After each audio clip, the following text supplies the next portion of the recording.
GLAM, Los Angeles. Hi, Kirby. Hi, Sara. Welcome to Los Angeles. Friends, you know what time it is. The Life of a Showgirl came out. As the Taylor Swiftie fan here, and by the way, not like a crazy Swiftie, but like, I don't know all the intricacies that some of these people have time. I don't look for the Easter eggs. You don't have the time for that. No, I'm not But in the I weeds. do look to you because I am not a Swiftie. Don't come for me. I could never call myself a Swiftie compared to, like, I enjoy her music and I think she's extremely talented, but compared to like a true Swiftie, I'm not a Swiftie. I look to you. I want you to guess based off of these names of these songs, which one would be my favorite? Okay. Opalite. Okay. Elizabeth Taylor, Canceled, or Father Figure? Okay. I originally was going to say Canceled, but is it Elizabeth Taylor? No, it's Father Figure. And can I read you a lyric? Yeah. Well, I saw some posts and they're much racier lyrics than what I'm used to from Miss Swift. So the thing about Taylor that always cracks me up is that she does incorporate some very suggestive Adult lyrics. themes? Yes. And like she says fuck a lot in her music. Does she? Yeah, yes. I didn't know that. Yes, people have a vision of her, but she's I like didn't throwing know on that. fuck like Okay. it's going out of style. Okay. So Father Figure, it's interpolated with George Michael's Father Figure from 1987. Great. I personally cannot hear the interpolation. Like I don't Okay. listen to it and go, oh, this sounds like Father Figure. Yeah. The song is essentially about her former team or manager, Scott Borchetta, who once she left them, sold all her music to Scooter Braun. Yep. Initially, people thought this was going to be about Olivia Rodrigo based off of the title. It is not. Wait, why would that be? Because there is a rift between Olivia Rodrigo and Taylor Swift. Olivia used to love Taylor, and then Taylor made her give songwriting credit on one of her songs because she mentioned in an interview that she was inspired by it. Yes. Okay. And that's literally an episode in itself. Yes. I like her dark and moody songs. Yeah. Okay. So this starts off dark and moody, and essentially she's going through and she's singing it from the point of view of Scott saying these things to her. Like, I'm your father figure. Step into my office. I dry your tears with my sleeve. I protect the family. Those type of things. Okay. But the chorus is, I'll be your father figure. I drink that brown liquor. I can make deals with the devil because my dick's bigger. Whoa. When I was literally like typing away on my computer, I hear my dick's bigger. I'm like, girl, what? And that's what made me kind of clue in. Because when I first saw the name of it, I thought, oh, this is going to be like patting Olivia Rodrigo on the head. Like, you're mad because I made you give songwriting credit, but like, that's just how this world works. Yeah. Like you could have been my protege and like, this is how it goes. Whatever. Stop crying about it. Then I'm like, oh, no. This is definitely about her getting her masters back or her masters being sold and being betrayed by this man who probably told her I'm a father figure in her life. I would love to know if he actually said any of these things, because in my head, when I hear I make deals with the devil because my dick's bigger. Yeah. That sounds like something a man said in a meeting. Right. To her. Totally. And it's kind of being thrown back in her face. Yeah. And then she's using it against him. Because at the end, it's basically like, you made a deal with this devil, me, and my dick's bigger, actually. I was like, okay, I'm actually obsessed with this. Love that. She throws in sometimes these lyrics that I like kind of facepalm at. Like in one of her songs, she talks about like how she's not a bad bitch and she's not savage. And like she's using it as a way to like show that this internet vernacular is so stupid. Right. But I personally do not like it when she uses internet slang of any kind in any of her songs. It's like a little cringy. Yeah, it like makes me cringe because I'm like, you're a better songwriter than this. Yeah. And there is one song, Eldest Daughter, that like I straight up just cannot listen to because she incorporates it intentionally to prove a point. Yes. But I'm like, this is going to be the song that casual listeners who dislike her already are going to say she's a poor songwriter. Yeah. You know what I mean? Totally. Sure.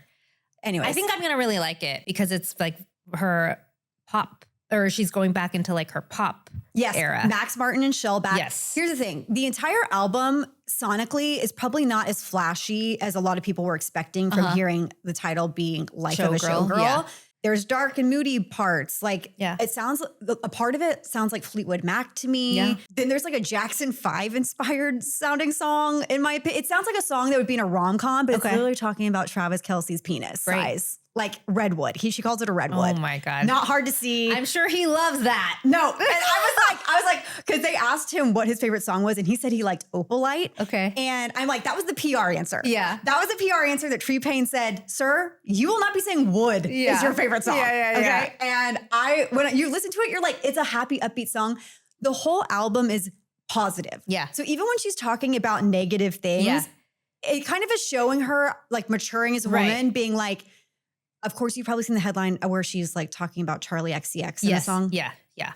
That's also one of my least favorite songs. So I'm like, girl, you really didn't need to go there. But at the same time, Charlie XCX used Taylor Swift as fodder for a song on her album. Yeah. So like, all is fair is fair. Totally. Here we go.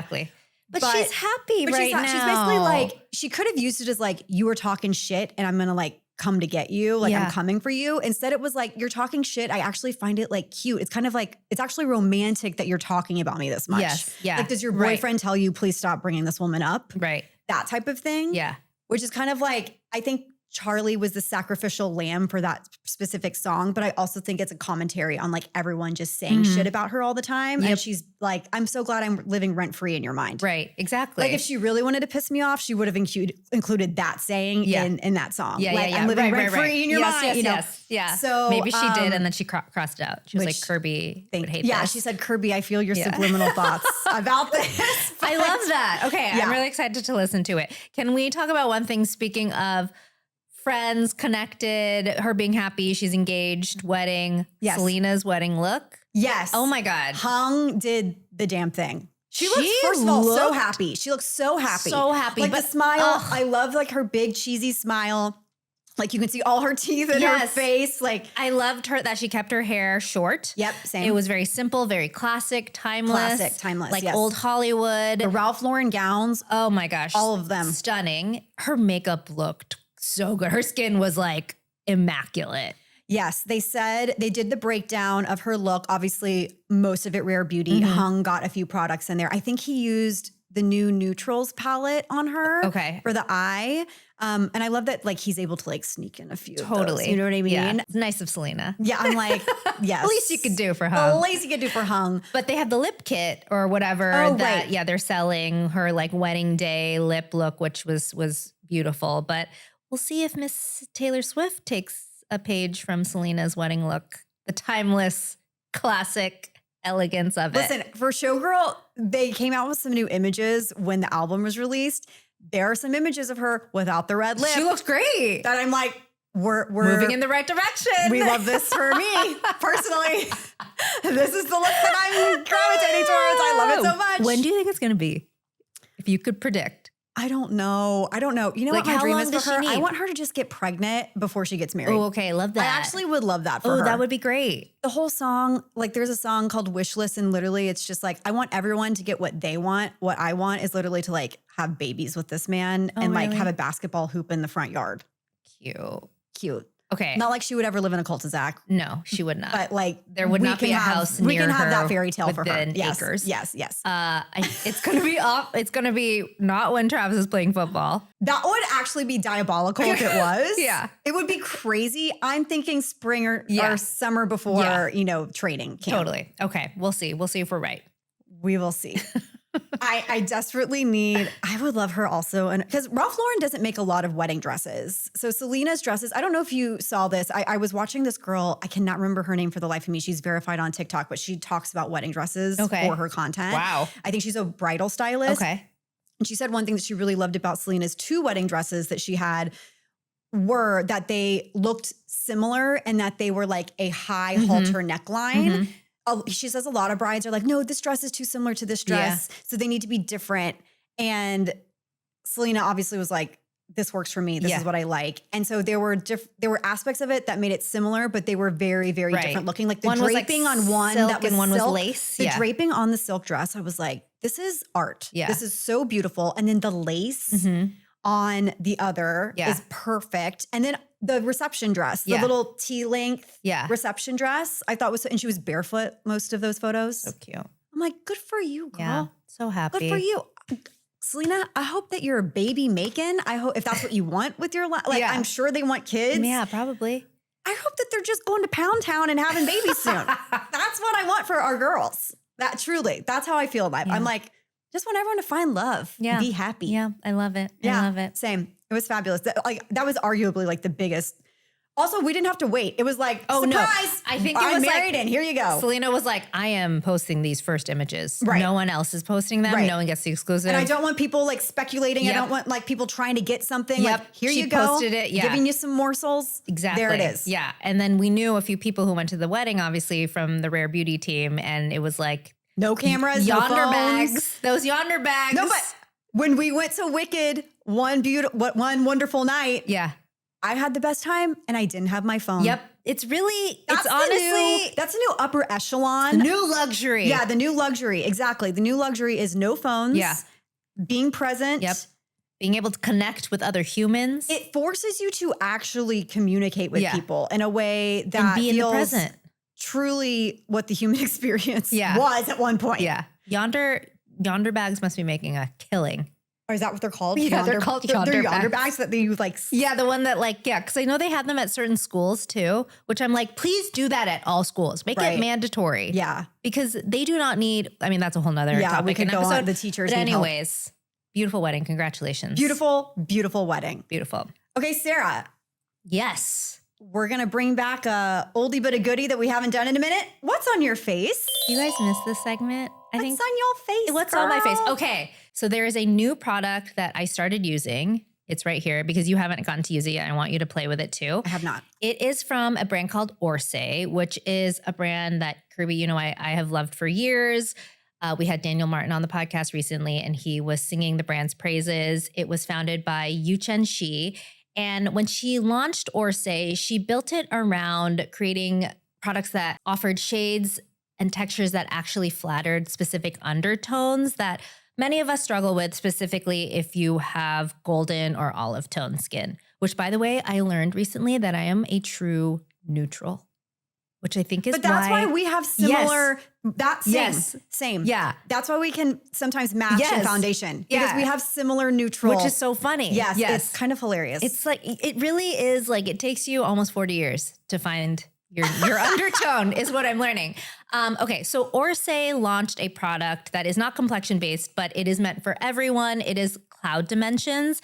It is this beautiful multi-use color cream for your eyes, your cheeks, your face. Kirby, go ahead and play with it if you would like. Ooh. It's called Cloud Dimensions because the texture is literally cloud-like. Oh, I didn't expect it to be a doe foot. Yes, I know. Don't you love that? So, Oh my God, this is gorge. It is cloud-like, but it's shimmer, but it's like this ultra fine shimmer that adds dimension without looking glittery.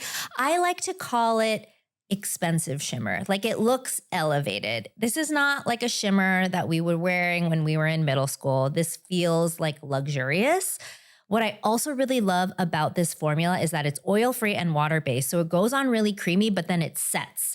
So it's comfortable, it's smudge-proof once it's down, and you can shear it out with your fingers or you can build it up with a brush. Ooh, that looks really good on your lip. I'm obsessed I with have that. not worn it on my lip yet. I've only put it on my cheeks and my eyes, but that is a topper. Yeah, I just put this on as a topper. Wait, and then what's I have the shade? It's Sunset and Jaipur. Okay, that's gorgeous. That's like a rosy peach. And I would have put that on as a blush, but as a lip topper? I know. I'm kind of obsessed with it because this is not normally a shade I would go for my lips, like a shimmery Yeah. pink. But it actually looks so good on you. It looks real. I'm obsessed. Yeah, I like the size of this. me too. I know that people might see it and be like, Oh, it's so "That's small. small." But especially for this type of Yes. product, you Yeah. don't need a giant vat of it. I feel like it's No. hard to get through. Yeah, you're not going to finish it. Maybe it'll dry out. Though this might not because you could probably feel it when you put it on. It's made with hyaluronic acid. Yep. So it's extremely hydrating. It has like a cooling effect almost. Yeah. Okay. So then it has Tahitian pearl for that like soft focus glow. And then I'm not going to pronounce this correctly.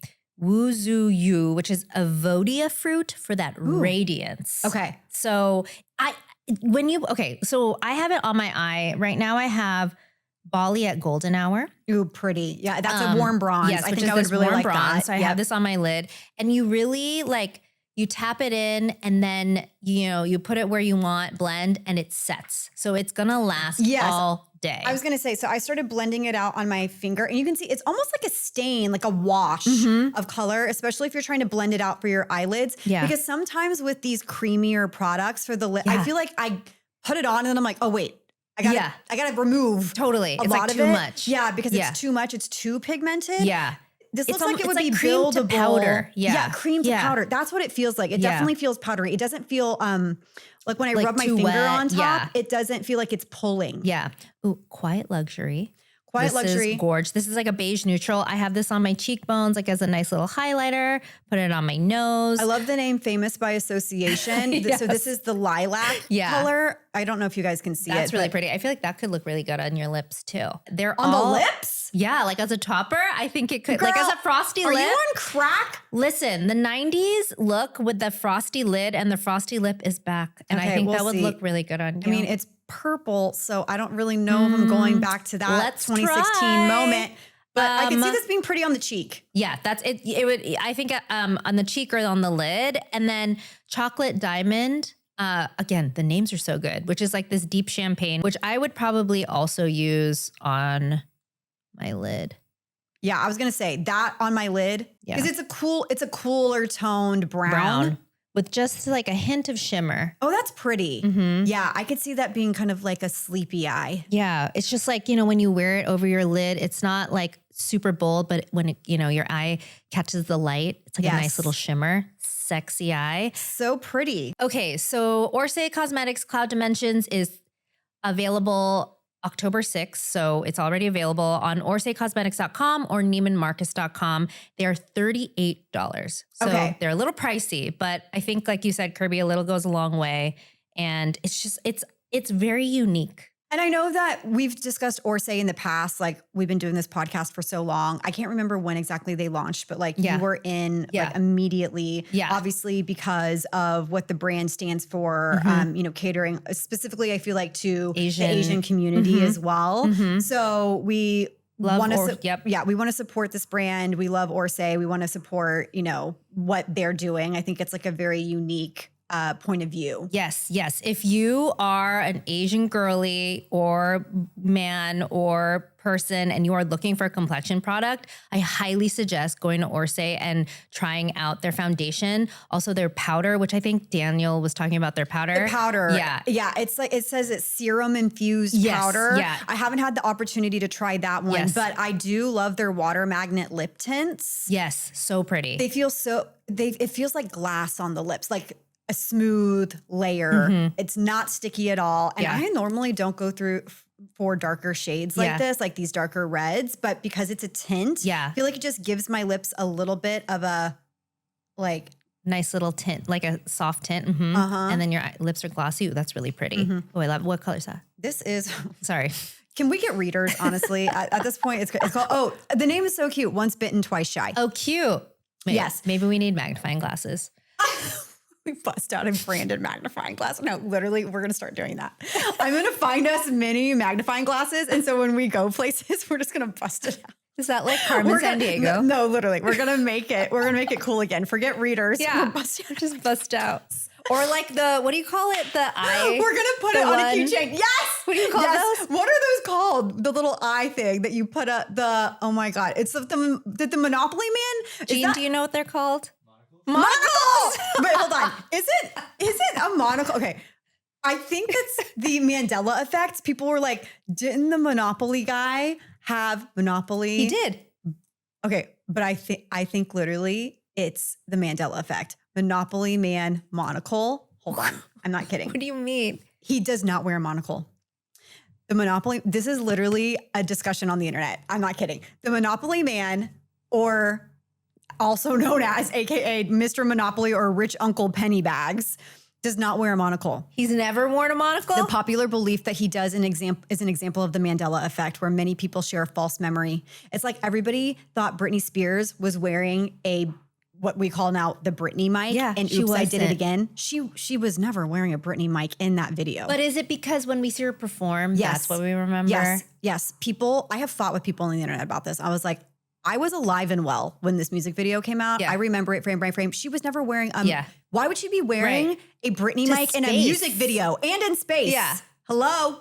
Yeah. That's the Mandela effect. So yeah. Wow. He was never wearing a monocle. People are like, you're getting confused with Mr. Peanut, Mr. who Peanut. also wore a monocle and a hat, and a hat. top hat.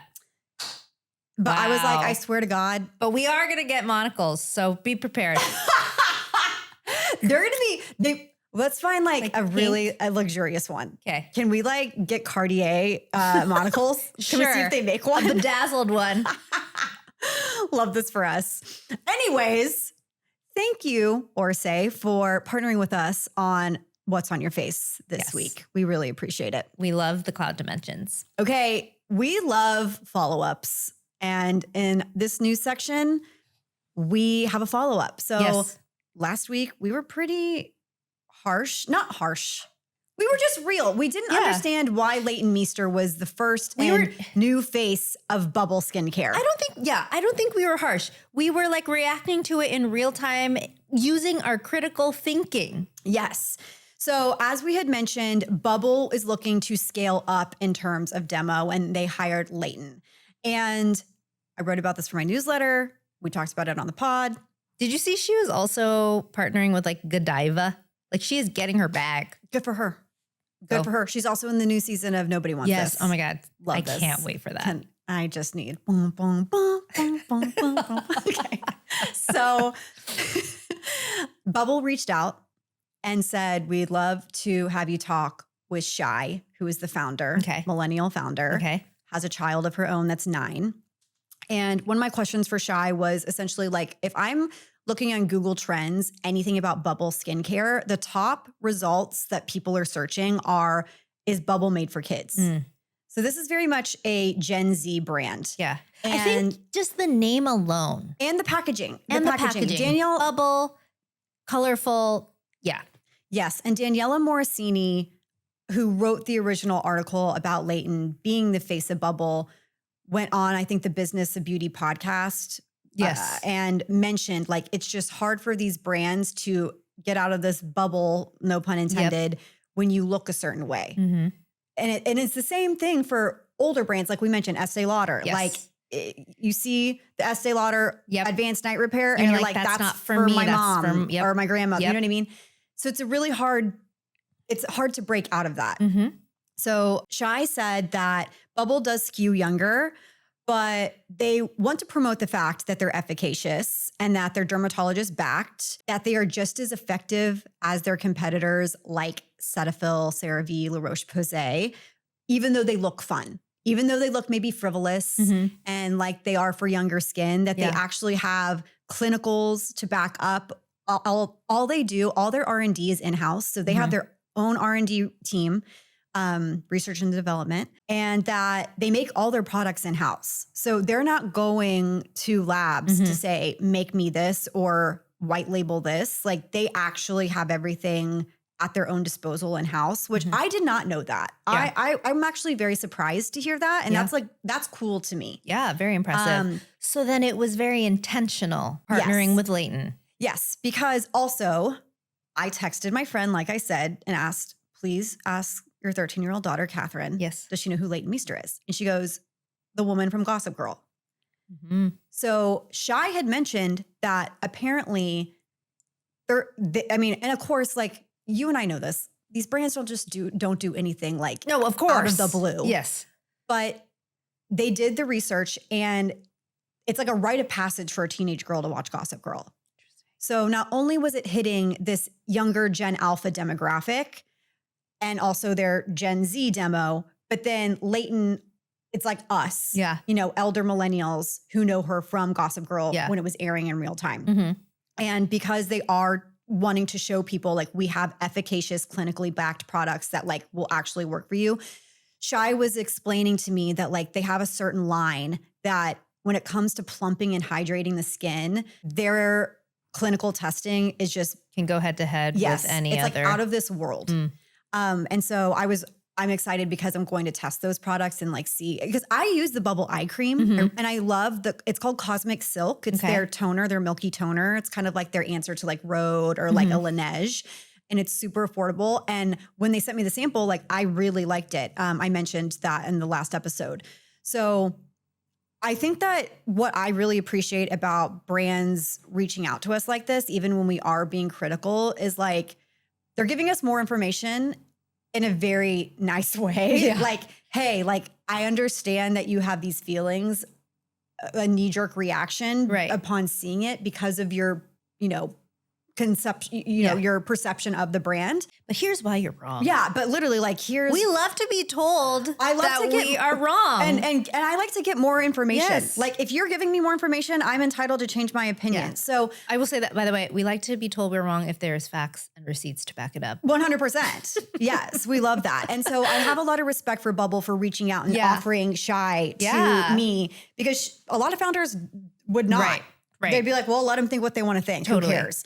I still stand by our suggestion of a brand partnering with a Miranda Cosgrove, Ashley Tisdale, Victoria Justice. Yes. I think that maybe not for Bubble because that's not what they're trying to do, but some other brand. Right. And they are trying to scale up. Yes. Like they are trying to prove to people like me, you, people that are in their 40s. Yeah. Hey, like we have products that are just as great for your skin as they are great for maybe your 9-year-old daughter or 10-year-old, whatever. Yeah. So thank you, Bubble. Oh, thank you, Shy. Yeah. And thank you, Shy, for talking to me. I really do appreciate that. So moving on, y'all, stop the presses. This is exciting. We are getting a new sunscreen filter. I love the pronunciation breakdown. I obviously needed it. I don't know. Yeah. So here's everything you need to know about the new sunscreen filter that is coming to the US. All right. It's called bemotrizinol. Oh, bemotrizinol. Okay. Well, bemotrizinol. Bemotrizinol. Or BEMT. Let's call it that. They call it BEMT. Let's call it that. So Kelly Dobos is a cosmetic chemist, and she wrote a story for Allure about this. She attended the sunscreen symposium this year, which was in Orlando, Buena Vista, Florida, right by Orlando. I was like, damn. Wow. Another symposium I should have been at. Missed op. God, like if you are doing something with skincare, y'all need to like get it on my radar, babes. Like I need to know about these things. It's crazy. It's crazy actually they didn't bonkers. call you. I love Orlando. And sunscreen. And sunscreen. Truly. It would have been a match made in freaking heaven. Next But time. Kelly went and she breaks down how the US currently has 16 active sunscreen ingredients, but we only commonly use 8 compared to the EU that has 30 or Japan that has 30 plus. These are more elegant sunscreen filters that, it's why we're hoarding sunscreen when we go on an international adventure. And it's why a lot of the sunscreens that come to the US from abroad have to be reformulated. Yes, because they can't include some of these more elegant filters. So Kelly says that you may know this ingredient, BEMT, from, traveling abroad and purchasing things like La Roche-Posay's Anthelios line of sunscreens in the EU, because we have Anthelios here, but it's a different formulation. Different. Yes. As well as the Anthelios UV Mune 400 Invisible Fluid SPF 50, which I think has like a lot of fanfare around it. Like if you know type of thing. BEMT is also used in the original Japanese version of Biore UV Aqua Riche Watery Essence. SPF Best. 50. That's the one that I always buy. Yes, that's the one that we were like hoarding off of Stylovana at one And point. unfortunately, they tried to launch it here in the US and it was good, but it was different. Yes. So this particular ingredient is being branded as Parasol Shield. And it should be coming to market next year, pending everything goes right. So how does that work? Like how does a new sunscreen filter become available or approved? Like are people like lobbying for this filter? I mean, essentially, yes, in a way, but in the article, Kelly explains that like It's taken this particular company that's bringing this to the US 20 years and like millions of dollars to try to do, which is why we do not have as elegant of filters as other places in the world. So I say pending everything goes well because like, again, it has to go through the FDA. Like, well, our government's currently checked out and doing God knows what. But yeah, like the FDA, when it comes down to it, has bigger fish to fry. Yeah. They're like, who cares about sunscreen? Right. Like but that's why in the article, Kelly's like, we need to be reaching out to our policymakers and the FDA and be like, this is important to us. Yeah. So it is. Yeah. Kelly also mentioned that there could be a better sunscreen testing method on the horizon, which really perked my ears up considering like our theme of the year has been, we have a sunscreen testing problem. Yes. Yes. And as you know, like there were all those Australian sunscreens that got recalled because of this specific testing facility. I mean, like the whole thing is cuckoo bananas. Yes. So in the article, Kelly says that sunscreen testing methods are getting smarter. Traditionally, researchers apply sunscreen to volunteer skin and then expose them to UV light until the skin turns red. And as we know, that's not only uncomfortable for the people going through it and like ethically questionable because sunburns can lead to skin cancer. Yep. But it's not inclusive because if you have deeper skin tones, you can't see the redness or any redness in some cases. So there are some new methods and they use techniques like UV spectroscopy, which is a tool that helps study how light interacts with different compounds to objectively measure UV absorption. And it says that this approach leads to more accurate and inclusive results and that these new methods may also improve the reliability and consistency of sunscreen testing while helping create more consistent global standards. However, they first need to gain broad regulatory approval, which I think is like standing in the way of like everything that we're going through in general. So we know that the FDA is like very slow to market. I mean, if we're slow to market to get like inclusive and elegant sunscreen filters that everybody else in the entire universe is using, I'm not feeling very hopeful that like our sunscreen testing problem will be solved anytime soon. No. But I do like the idea that this even exists. Yeah. Because before it was like, okay, you can do it in vitro or in vivo. This is progress, guys. And I'm like, this is a very exciting thing to me. So thank you to Kelly Dobos and thank you to Allure for breaking this down. I think this is like very exciting. And I know that in our Slack channel, we had some glams saying, there's a new sunscreen filter coming. And I'm like, oh my God, I love our glams. So we love that. Amazing. Okay, we have just one last thing that we want to cover. Ooh, a listener question. Yes. I get this question a lot, actually. And I'm curious if you do too. So I do. The question is, if I'm shopping at Sephora, what skincare brands would you recommend?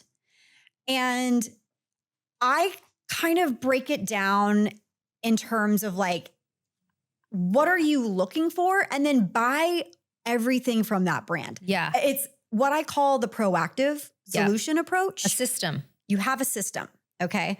So, Sara. Yes. If you were gonna suggest a brand to somebody who is looking for efficacious ingredients, maybe backed by a dermatologist, is there a brand that you lean towards? I would agree with you here. You have Facile written down. Yes. I love her products and I love her as a person. Obviously, I started seeing her because of you and she's just incredible.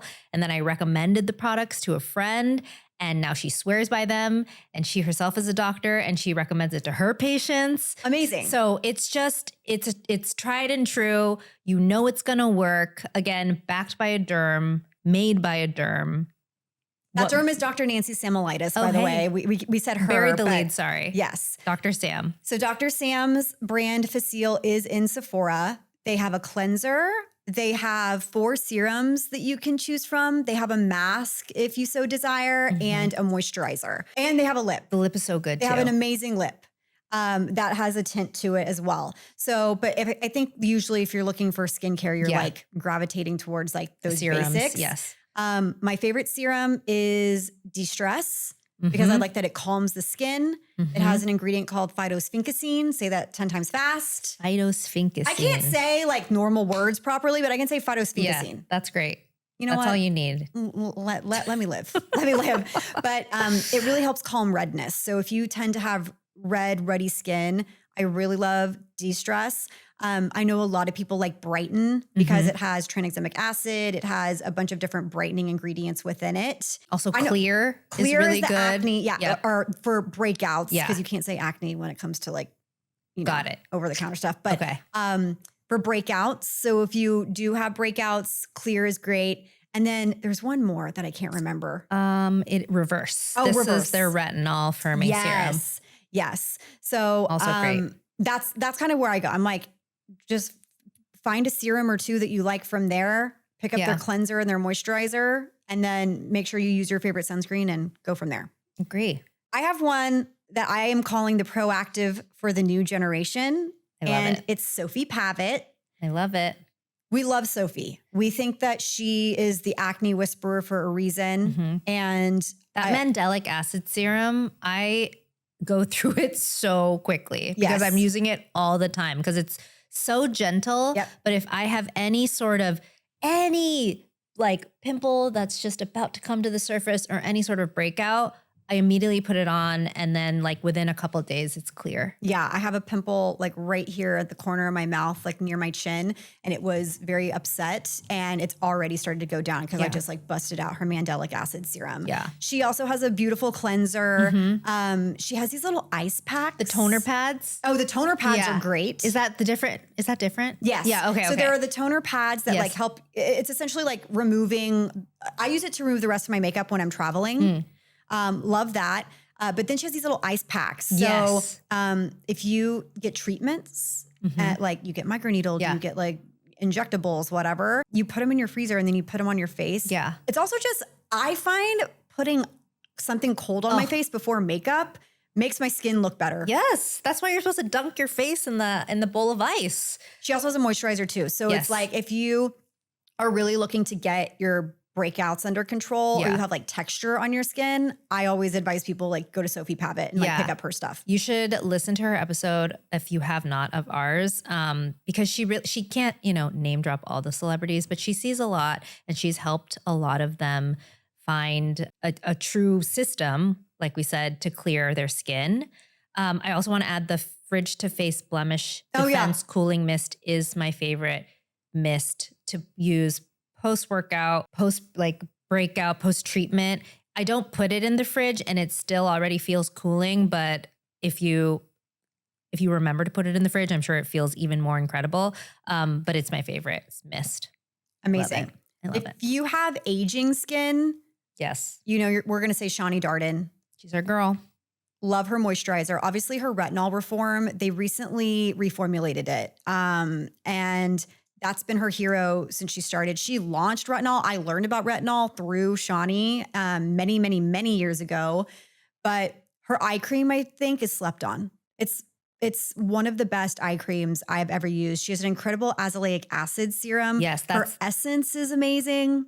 So even when I would see Shani, she's like, I think my retinol's too strong for you. Use the azelaic acid serum. Yes. I Yeah. feel like it's a step down. Yeah. But And it's still effective. Very Yeah. effective. I feel like that's like the elevated brand in terms of skincare that's at Sephora currently. Yeah. Like if you want to see a change and you have Actual change in your skin, that's it, but it's not going to be like, Tower 28 pricing. Right. And it looks elevated as well. I feel like Right. it's like the adults are talking. Totally. You go to Shani Darden. But it's not like you're going to spend, over $100 It's not like on a Sturm product. level. Yeah.